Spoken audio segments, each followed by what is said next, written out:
Ano to, Melissa? Nangaw ka sa akin! Hindi na eh. Nagkakamali kayo. Hindi ko papatayin sarili ko. Ito! Itong batang dinadala ko, siya ang papatayin ko!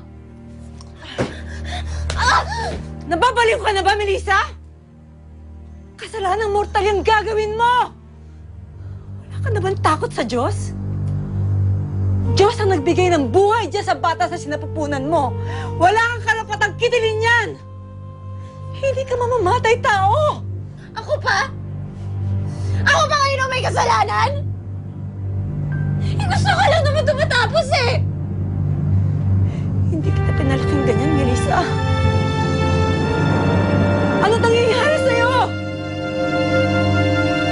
Mama, she needed my help. She? Now I understand. Ikaw talaga, Felix. Pagdating sa babae, marupo ka. You have a lot to learn.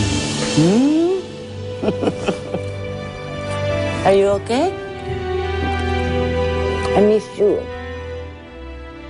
Bakit, Nay? Bakit kailangan ko mamabuntis?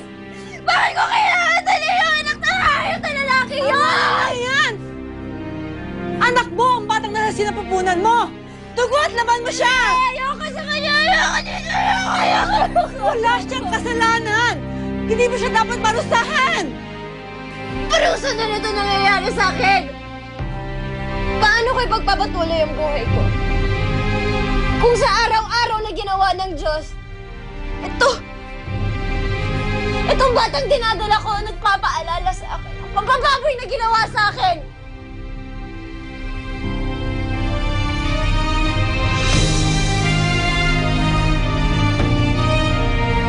Paano na yan? Paano? Sabihin mo sa akin, paano?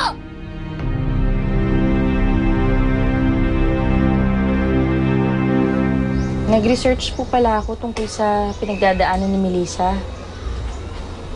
Iba't iba po talagang reaksyon ng mga kagaya niya. Yung ginagawa ba niya? Normal ba yun? Yung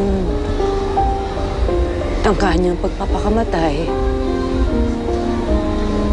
Yung hindi niya pagtanggap sa bata sa sinapupunan niya?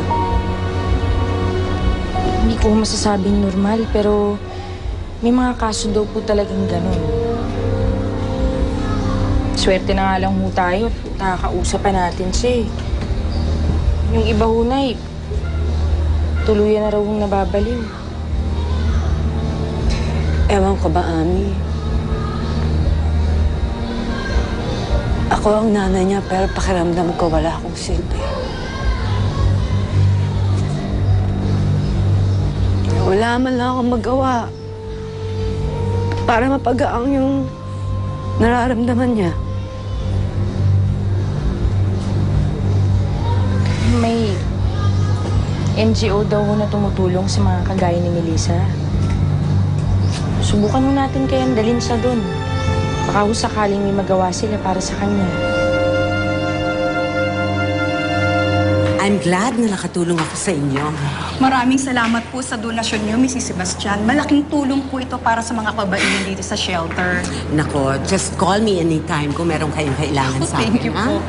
O sige, kailangan natin mag-picture.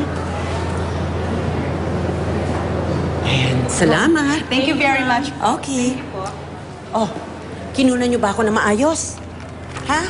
Yung anggulo ko. Baka naman mamaya pa. Ay, ano pa bang ginagawa natin dito? Anak, sa lugar na ito, matutulungan ka nila. Sige na. O sige, ito ang para sa inyo. Tawagan niyo na lang ako pag lumabas na yan, ha? Oh! Buhay pa pala ang disgrasyada.